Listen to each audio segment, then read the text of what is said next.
Qu'est-ce qu'une récollection de foyer? Comment se déroule-t-elle?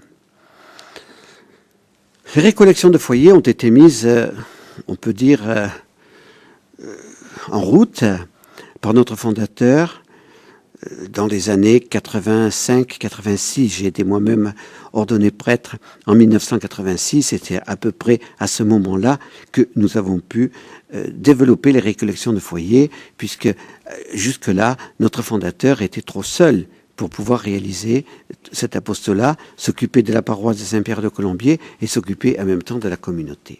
Donc il a pensé ces récollections de foyer, et il les a pensées avec cette idée: il faut donner des éléments de réflexion, il faut donner une formation, car beaucoup de foyers se comprennent aujourd'hui qu'ils n'ont pas de base solide au niveau de leur culture chrétienne.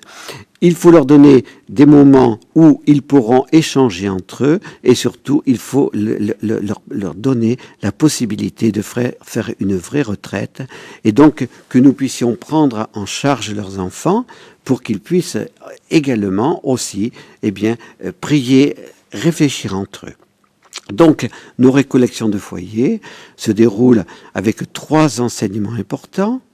On commence le samedi en fin d'après-midi, et puis le dimanche dans la matinée et au début de l'après-midi. Et puis, entre ces éléments importants, nous avons la liturgie, et puis nous avons le temps des repas, qui est un temps d'échange. Et nous sommes très heureux que pendant ce temps de repas, vous fassiez des connaissances diverses, des amitiés profondes qui se nouent entre vous, et ainsi vous vous entraidez. Car pour vivre aujourd'hui, selon le plan de Dieu pour la famille, nous avons besoin de ne pas être seuls et de voir que nous sommes encordés avec d'autres. Comment s'articulent les enseignements délivrés lors des récollections de foyer? Eh bien, là aussi, tout au long des années, nous avons essayé de trouver des thèmes qui pouvaient vous aider.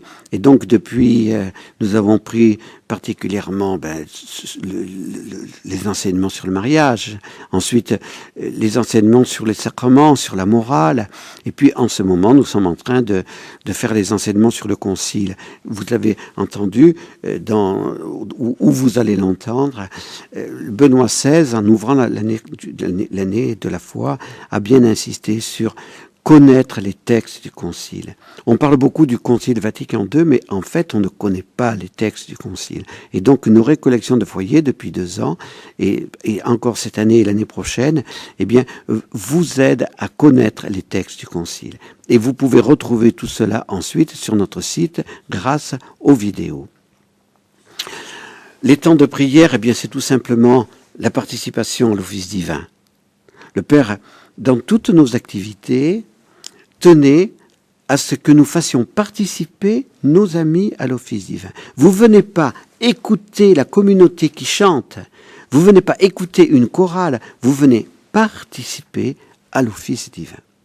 La prise en charge des enfants, oui, nous ne voulons pas décharger les parents de leurs enfants, bien évidemment, mais nous voulons vous aider, d'abord pour que vous puissiez avoir des temps à vous, pour que vous puissiez bien vos temps de réflexion, vos temps de prière personnelle, mais nous vous demandons et nous préférons que la messe et le temps d'adoration, par exemple, vous le viviez avec vos enfants.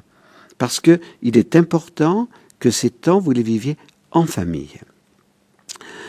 Que diriez-vous à un couple qui hésite beaucoup pour venir? C'est vrai, il y a la fatigue, c'est vrai.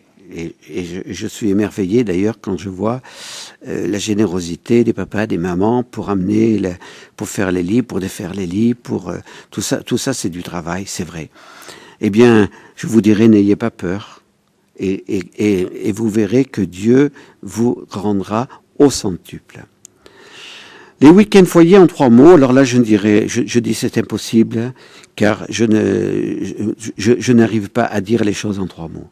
Voilà, je dirais tout simplement, nos week-ends foyers, nous voulons vous aider à vivre votre vie de foyer comme Dieu le veut, jamais rien l'un sans l'autre. Voilà. Nous voudrions que vous puissiez vraiment vivre votre vie de mariage avec cette pas ce slogan, parce que ce n'est pas un slogan, mais une devise, jamais rien l'un sans l'autre. C'est cela qui était la devise du